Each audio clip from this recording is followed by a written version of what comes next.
Hi, this is Kathryn Gutsky. Thank you so much for joining today to the Hope Matrix. We are super excited to have with us today Sandy Marshall from Project Scientists. How are you today, Sandy? I'm doing well. Thanks for having me. Yeah, thank you so much for being on today. I was talking a little bit earlier with you just about looking at STEM and young girls. I'm really excited to talk to you here today. I know there may be parents out there thinking about getting their girls in STEM. And as we look at hope and hopelessness, hopelessness is a consequence of any kind of discrimination or oppression. And you could suggest that girls and youth have been challenged, and especially girls when it comes to STEM. So it's a really hard space for girls to get in. And so I thought it'd be great to get you here talking today about just your work in STEM, what you see with girls, some of their challenges, and how we can overcome those so we can get more girls in STEM. So why don't we start by just, if you can tell me a little bit about yourself, how you Sure, got interested and involved? sure. So I am the founder of Project Scientist, and I started it when my daughter Ellie was 4 years old and had an interest in science. And I wanted her to have a summer program that built on that interest and could not find anything out there. So started it for her with a couple of her teachers and some of her friends. And now we're a national organization, actually serving girls internationally through our virtual platform, but serving about 3,000 girls a year through our summer academies on university campuses, our year-round virtual academy, and our year-round virtual STEM club. But we serve little girls, girls ages 4 to 12. At a young age, all kids have an interest in science, and it's an easy teaching tool. And so we grab them at that young age and hold their hand up through 12 and beyond. But I started it because I, was a kid that loved science. I loved the outdoors. And, some of my favorite memories of my childhood revolve around science and the outdoors. And I think that's, really where it all spurred for me. Oh, that's wonderful. And so you said the ages for them are 4 to 12 for the young Right. girls? Got it. Great. And can you share with us any of the science or the statistics around STEM and girls in STEM and how Yeah, it's kind of changing? sure. So I think one of the most prominent research projects is called the Draw Scientist Test. And it's been around for years, where annually they'll have 5,000 girls and boys draw a picture of a scientist. And you'll see most of the kids draw the same picture. It's an Einstein figure in a lab, a male, glasses, crazy hair, and beakers. And in the past, sometimes only 2% of the girls drew males and 0 boys. And that statistic has increased for girls over the years, and boys. More are drawing girls and women in a variety of STEM careers, but we're still behind in what girls picture a scientist is and what a scientist does, and what boys picture who a scientist is and what a scientist does. So that's why we exist, to grab all kids at that young age and start to show as many females in the field that are excelling in STEM fields, and get girls to change their perception of that for themselves, and start to develop those long-term goals for themselves. Women make up over 50% of the workforce, and in STEM fields, it's less than 25%. In fields like engineering and computer science, it could go down to 8% or even 2% when you look at African American women or Latino women. Wow. Yeah, that's so low. And do you have a lot of African American and Latino women in your programs? And are you working to attract that kind of population? Yeah, and it's increasing steadily. Last year, I think it was 18% of the girls we served were from African American households, and this year it's 25%. Over 65% of the girls we're serving in our year-round club come from underrepresented and underserved households. So that's up from 40% in years past. So I think it's partially based on the need, based on the inequity in education around COVID-19, and then also around the support. We're getting much more support from foundations and STEM companies to serve those under-resourced communities, which is, making our program so much more valuable, and for the girls' experience as well. Yeah, absolutely. And I should take a step back and just so that our listeners know, what does STEM stand for in case those that don't know? Yep. Science, technology, engineering, and math. And you may have heard STEAM. We do also do arts, but we keep that acronym simple with STEM. So science, Got it. technology, engineering, and math. Yeah, got it. And it's a really fascinating study with the male scientists. I hadn't heard that before. So yeah, thank you for sharing that.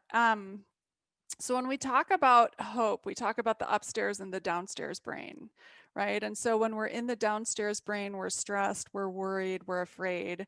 When we're in the upstairs brain, we're creative, we're problem solving, and that's where really learning and creation happens. And so when you think about the young girls and in going into STEM or interested in it, you can think about how afraid they would be if they don't think they can succeed and they don't have a lot of examples of people that they look up to that have done well in STEM. And so what do what are you seeing as the girls that come into your program? Are they dealing with a lot of the anxiety around being involved in this field?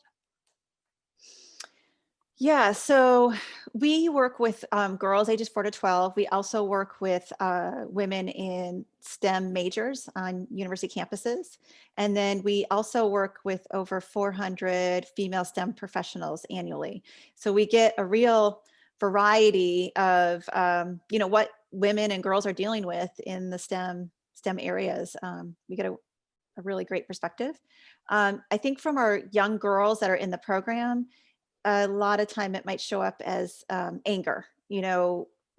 They are feeling like when they're working in group projects, especially if they're on like a robotics team, things like that, they're often pushed to be given roles of communication or marketing or writing, when the girls in our program are thriving in math and science and they want to do the hard work or the engineering, those things that maybe they've been stereotyped out of.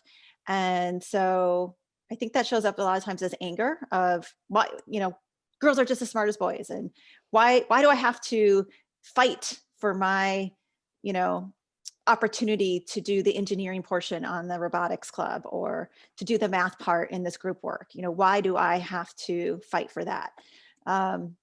So we try to help them and teach them to use their voice, and that's just where we are. And why do you think that's where we are? What what obstacles have the women you've met had to overcome?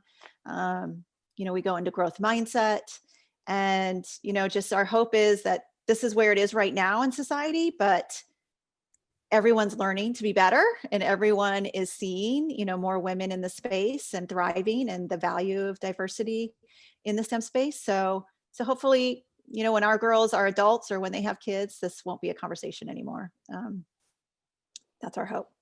Yeah, absolutely. And I love, I mean, it's so important that we address our feelings. So whatever they are, sadness, frustration, or anger or whatnot, but we don't use it in a way that acts out.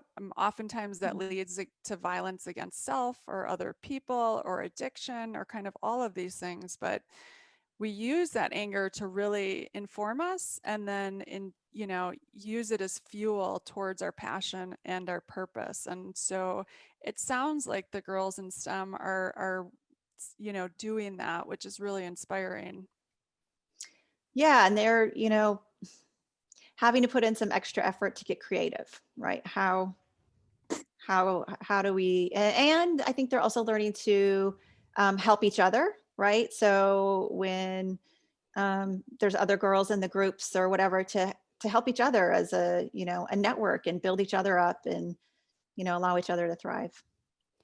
Yeah, that's great. And do you have any suggestions for parents that are working with their girls and trying to, see some skills in their girls and are trying to encourage them to pursue this path?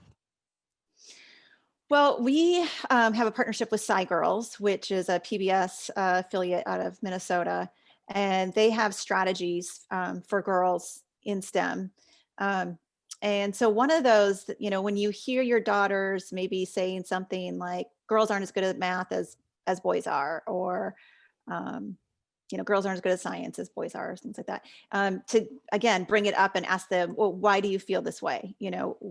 What are you seeing? What are you hearing? And to really explicitly call that out. And especially for our teachers are trained in this too. So in the classroom, when they hear someone say that, don't let that pass. Take that as an opportunity to have a discussion around why you might think that, and to start to, whittle away at those stereotypes that they have for themselves.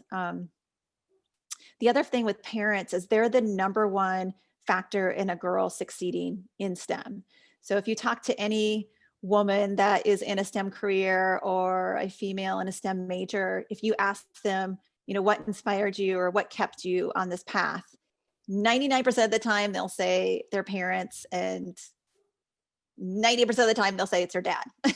um, Wow. and that could be because Mhm. typically it's males in those fields, but a lot of times the stories they'll tell you is, my dad always had me help him work on the car, or my dad, when he was fixing things around the house, always brought me in to help me do that, fix the heater, whatever. um, and that starts to build up girls' confidence, and to see that, yeah, I can do this too, this is easy. My dad has an interest in this, and he's interested in me having this interest. So that's the biggest factor, really. If you could at home just start to show your interest in your daughter's STEM success, that's what will carry her on through, college and her career success. Yeah, that's great. And that kind of leads us to in the discussion around, so to stay in our upstairs brain, we have to practice habits that kind of keep us there. So nutrition and exercise and these kinds of things, but then also encouraging the activities related to STEM. I think is so important in the home. So that's a really great point too. Are you seeing teachers do that in the classroom as well? Yes. So I guess, can you repeat the question on that?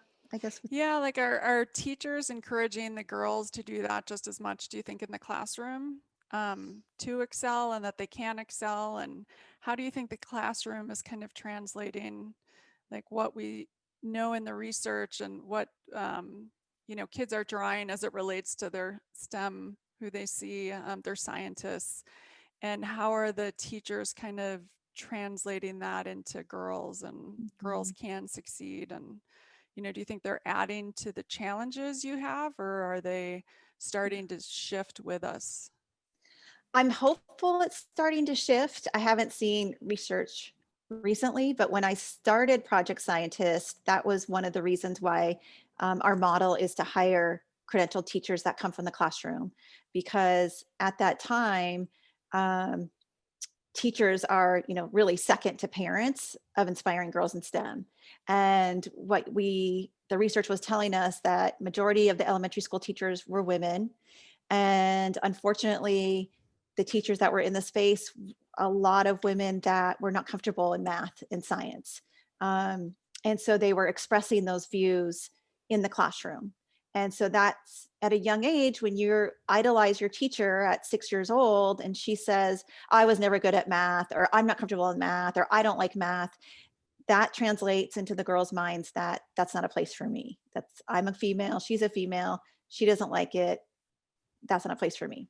So that's why we hire credentialed teachers, because we want them to get that training with us from Sci Girls, to learn that backbone, and then also to spend the summer seeing girls excelling in math and science. And so they start to change those hidden biases they have around girls, and especially minority girls in STEM. And so we know those teachers, we've done had pre and post research done with those teachers. When they go back into the classroom, they're using those techniques and those tools, and those biases are changed in their minds.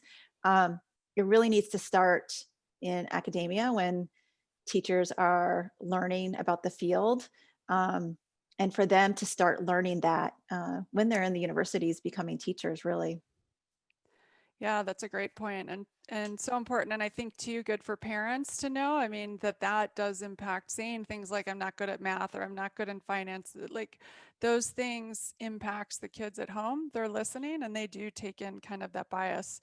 Do you have any suggestions for people that are single parents, or are there other ways for the young kids to get inspired? Or if there isn't a father at home, or since a lot of that comes from the kind of father figure that you kind of mentioned, the inspiration to go into STEM?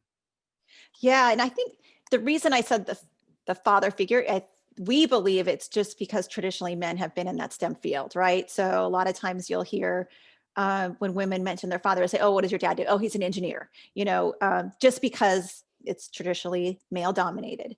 So hopefully that's changing. Obviously, as we get more women in those fields, more girls will be saying, "Oh, my mom, because my mom is an engineer, or my mom's a computer scientist." Um, so it's not that a single mom can't have that inspiration for their girls. Um, the best way to do this, if you're not in the STEM field, or obviously encourage their experience at home, but to point out those people, your neighbors, people in your church, people at your work that are in the field, people you see on TV. There's so many resources now, especially with COVID, of YouTube videos, and Girls, I've already mentioned, is a great resource. They have videos of just women in the field. They're called, I think, mentor moments, and just 2-3 minute videos. You can see a woman that looks like you in a field you're interested in, and see her thriving. So I think there's a ton of resources out on the web now where you can show women thriving in the field, and not celebrity women. These are not Nobel laureates, just the women next door. That's really what inspires girls, because it's attainable for them. It's relatable. So just really pointing out those women in your own neighborhood that are excelling in the STEM field. Yeah, that's great. When we redid our curriculum, we did Hope Heroes. So to really show application of how people are using the skills, we did use celebrities because we learn a lot from that. But I agree. I mean, just in really all different areas, we need to have those concrete examples. So it's great that there are those resources, and we'll also share them in the summary of this, some of the research sources. And I think you have them on your website too, probably. Yeah, and I think on our YouTube channel, you can see some, but this summer had over 400 female STEM professionals serve as our program's called STEM Superstars, but where they're telling girls about their education and obstacles they've overcome, and favorite color, their pets, anything that is relatable to the girls, and then, inspiring them in their STEM story and STEM journey. That's great. When we talk about the other part of hope is, so we have positive feelings and then inspired actions, and we talk about creating SMART goals, which are specific, measurable, attainable, relevant, and time bound. So what kind of goals can young girls start setting if they want to get involved in STEM field? So, if you had asked this pre-COVID, I think my answer would be different than now. Just because kids and families are under so much stress right now.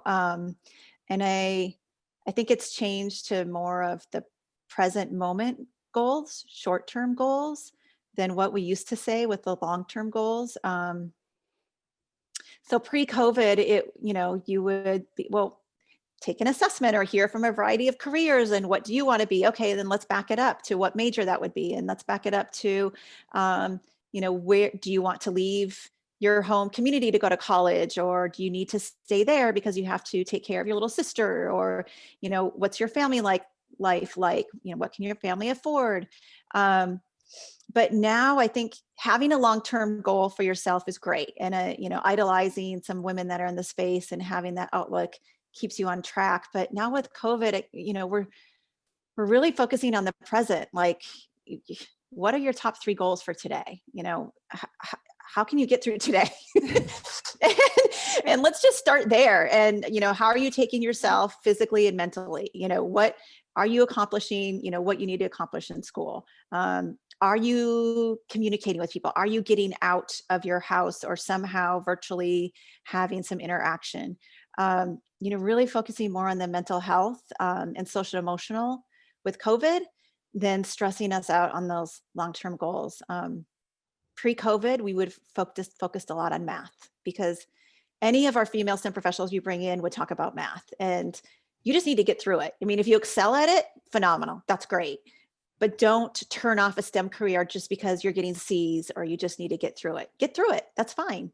And you can still have a career in STEM. But the common denominator with the careers in STEM is that you do need to to focus some effort on math and, have that be, backbone for you. I don't know if that answers your question, but, we're sort of shortening those goals to, let's talk about today and getting through today and, being as healthy as we can just in the present.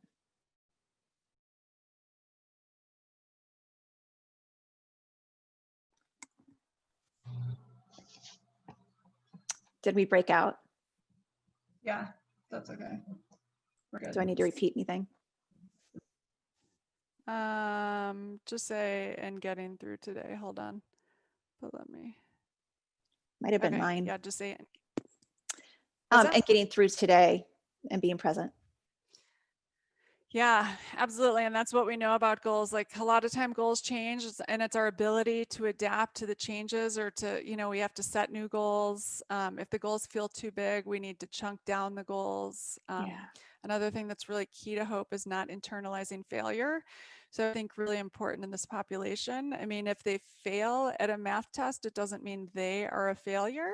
It means something on the way to that, to doing that test failed. And so how can you deconstruct do I need to find a study partner? Do I need to get a mentor? Do I need some tutoring? Do I need, more support around that? So there's Mhm. always room for growth. And, again, I think really important not to internalize that and to just figure out where in the process that why the failure came about. And it isn't a reflection that they won't ever be good at math or can't be good at math. It just, they may need more kind of support around that. I'm so glad you Yeah, brought that's that up. I should have mentioned that actually. So yeah, key to our program is the failure. And in science, you celebrate failure because that's where you learn the most. When things fail, that's where you're getting your key learning. So, we have a year-round STEM club that we're doing. So virtually 300 girls across the country every Wednesday are doing hands-on activities with our teachers. But every Wednesday they're failing. I mean, they're learning what works and what doesn't work. And that is a goal of ours, is to become comfortable in failure and to overcome those fears of, what's the worst that can happen, right? So that's all definitely part of Project Scientist. That's amazing. Yeah, and that's a lot of our research around the world shows that kids that fail on tests, they do internalize that. And there are a lot of suicides as outcomes of performance in school when really we do need to just learn from that and learn how to change, our ways of getting where we want to go and how to learn and adapt from that. And that actually serves us all very well. So yeah, it's an important part of the work. We talked a little bit, about a network and creating a network. I think it's important both for kids and for parents, but for young girls as it relates to STEM and that they have other people they can talk to and kind of get support from. Where have you seen that to be either in school or out of school? Or you mentioned some clubs, and is this publicly available? Can any kids join? Yeah, so hopefully most of our schools have some sort of a STEM club or a robotics club, things like that. Again, we are proponents in all girl type clubs just at that young age because we want girls to feel empowered to do all of the positions on a robotics club, for example. But through Project Scientist, it's been interesting going virtual because the networks have completely broadened for us, whereas girls used to come on our university campuses, which are in their neighborhoods. They'd meet girls outside of their schools, but they're from the same communities typically. But now they're working with girls from across the country and even internationally, where they're seeing girls that are like them just in science and math, yet they're living in Brazil. And so the thing going on with that and broadening work and understanding that, we're more alike than we are unalike. And um, even as we, work across the borders, girls are experiencing some of the same benefits, frustrations, and things that you're experiencing here. So that's been exciting for us. Yeah, I mean, I think I was so inspired by the work that you did as COVID came about. You know, you've been doing so much research and in person, as you mentioned, in person kind of programs on the ground for so many years, and you literally took all of that and created online programming for the girls and did really well in adapting it. And that's, you know, the research around hope so supports that. It's our ability to navigate through these challenging times, to take care of ourselves, number one, but then to be able to come up with new pathways to goals. And I mean, I would suggest your goal is to educate and empower girls as it relates to STEM. And so your ability to really navigate and create kind of new programming online in a way that's kind of meeting the needs of girls was really inspiring for me to kind of see. How was that process for you? Um, well, it was exhausting. I don't know that I want to do it again, but I'm glad that we made the decision and we took the risk early on in March to say we're not even going to plan for in person. We're going to go to virtual, um, because it allowed us some time to focus and really put in the effort to make it a really great program. Whereas some of our peers in the space were straddling both, trying to plan for in person and also a virtual, and unfortunately not getting to do very well. Um, so I'm just glad that we did that. But it was, no sleep for months because I think our team we're all moms of girls and we're all passionate about the product and the family. And we wanted them to have an experience, this summer as good as the in-person experience. And so it took a lot of creativity and, tenacity. And I think the pieces I'm most proud about is that we are able to get all of the supplies delivered to the girls each week. And so, really looking at equity for our girls, and all they needed were, scissors or pencils, and everybody had the supplies. And then also looking at technology, anybody that needed an iPad or service, we found a third party, and so we rented iPads and Verizon service, so everybody had the technology they needed. And then bringing back our teachers was exciting as well, because some of them had experienced teaching virtually in the spring. They wanted to learn more and build up their skills over the summer, and so we know our teachers learned a ton this summer and brought that back to the classroom this fall, where most of them are teaching virtually again. So and the parents liked it so much that we now have that virtual STEM club. So it's exciting to keep going down this path and see where it goes. Yeah, that's wonderful. So will you keep the virtual learning program moving forward beyond, you know, when in Yes. class? Yeah, that's amazing. And I Yeah. would think too, the international exposure and collaboration, so powerful for young girls around the world to really be engaging with each other as it relates to this space. Yeah, especially with the topics that are, everyone's interested in right now, climate change and AI, and, it's great for them to hear the perspectives around the world. Amazing. So, and just kind of wrapping up, is there anything else that, I mean, how can people learn about your program, get involved? Yeah, find out more about the work, support your organization. I mean, definitely. Yeah, projectscientist.org. We serve girls ages 4 to 12, and we just opened up, if you want to join our STEM club, we just opened up signups for that. So you can sign up for, I think, a month, up to 4 month membership for January through May. And we'll be launching the summer lab signups probably around February. Right now, we are trying to attract donations. So, as I mentioned, 65% of the girls we serve come from under-resourced households. And your support, you can sponsor a girl to be part of a club, which we'd love your support for that. And we're always looking for STEM companies. So if you work at a company that is focused on one of the STEM industries, we are doing virtual expeditions. We're having female STEM professionals as STEM superstars. So we're always looking for engagement in that way and would love to talk to you more. Um, and yeah, and I just think, for parents, we'll get through this, and for the girls, we will as well. And we're here for you. And, it's just day by day. That's right. Yes, day by day, sometimes minute by minute. Yeah. Wonderful. Well, thank you so much for joining us today, Sandy. It was so great talking to you and so good to see you. And thank you to all the listeners for joining in. ProjectScientist.org. Definitely check it out and sponsor girls if you can. I think you heard the statistics, and girls need your support in excelling in this field. And Sandy has been a true leader. So inspiring. So yeah, thank you all so much, and have a wonderful day. Thanks for having us. Congratulations on your podcast. Thanks.